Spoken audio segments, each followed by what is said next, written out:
Hello Dubai! Welcome to episode 10. This morning we will be talking about investment opportunities and scams. So I decided to ask my friend to join me here, the managing partner of Investhusiasts, a fellow seminarista. I'm talking about Mr. Pablo Santos Jr. Hello Dubai, good morning. Magandang umaga. Good morning bro.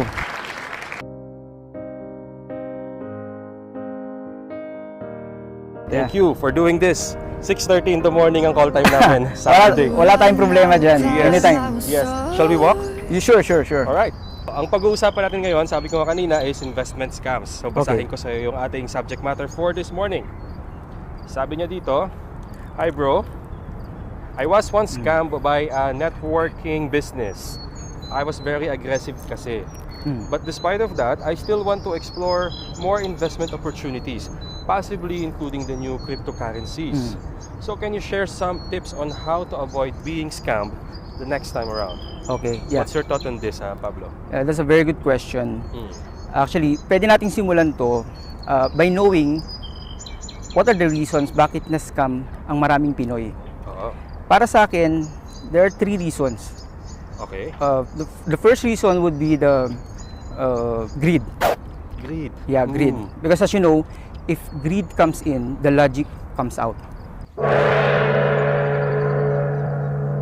Kasi dyan napapasok yung emotion ng isang tao that they were promised, say for example, 50% in 1 week. Wow. Doon ba hindi ka mawawaw?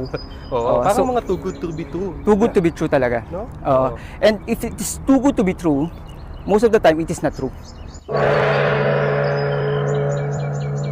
Second reason for me is the ignorance. Ignorance.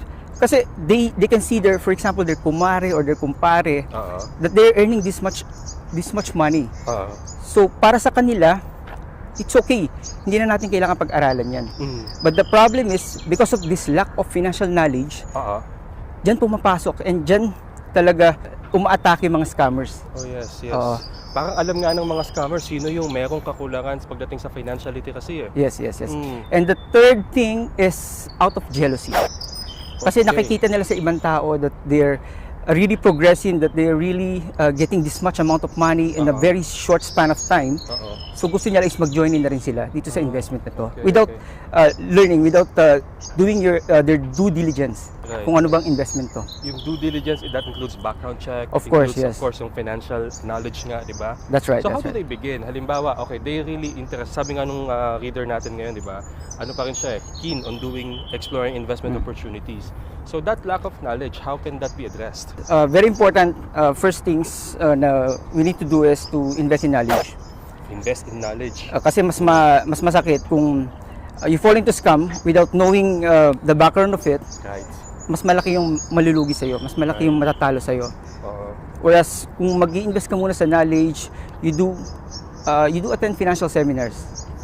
Marami dito sa Dubai, many groups are doing this kind of financial literacy education sa mga kababayan natin. Like your group, Investhusiasts. Yes. Who are advocating on financial literacy. Yes. Tama? That's right. Yes. In fact, we do all the 7 steps of financial learnings dito, from building up your cash flow, making your emergency fund, insurance, about real estate, about investing, mutual fund, even stock market, foreign exchange, and even business ngayon. Yes. Yeah. Pablo, meron ako idagdag na tanong. Yes. So halimbawa, mayroong isang company or group inviting you. Paano mo matutunugan, mararamdaman na this is scam?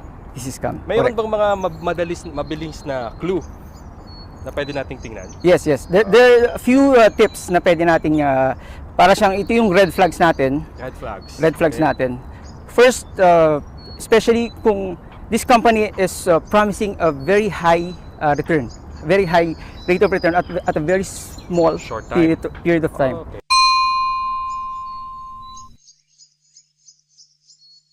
For example, 50% in 1 week, which is like 7% in a day. There's no such investment na makakapagbigay sa'yo ng ganan. Especially kung hindi pa rin clear which I'm going to the second point, hindi sila nagfo-focus sa product. Okay. They are mostly focusing on the recruitment.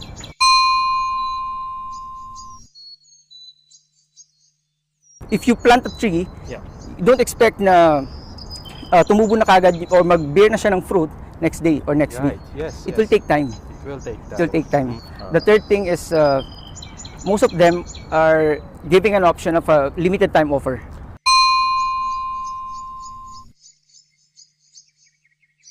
They rush this investment, this pitch sa mga investor na dapat within this short period of time you can put in your money.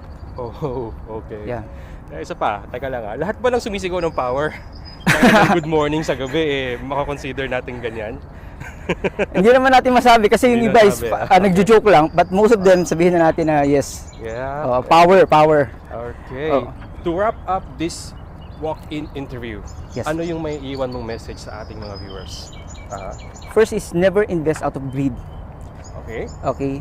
And second is never invest on something that you don't understand. Yes. No matter how profitable it may be. Yes. Okay, kasi dito umatake yung mga scammers Right. Okay. And third thing is that you have to invest in knowledge. Right. Keep on learning, keep on attending seminars because this will be your tool on how to avoid such scenario. And minsan nakakalungkot din na maraming mga Pilipino ang na-scam and later on dun pa lang nila na-realize how big the mistake is, and medyo masakit yung sabihin natin tuition fee. True. Sa financial learning. Right. Ayun. So yung while it is true that we learn from our experiences, we have this opportunity now to skip that experience, bad experience, di ba? I hope you guys learned a lot today. There are 3 tips on how to detect scam. And then there are 3 red flags also na nasabi ni Pablo, which is number 1, the promise of quick return. Secondly is yung they focus on people rather than the products. Okay. Tama ba ako? That's right. And the third one is the limited time offer or LTO. Nirarush nila lahat. Yes.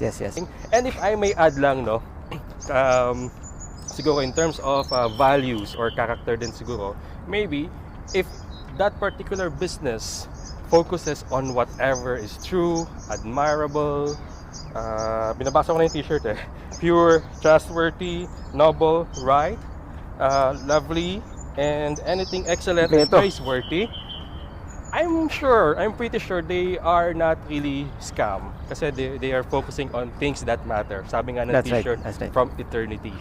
Okay, thank you Pablo. Thank you bro, thank you. Maraming salamat.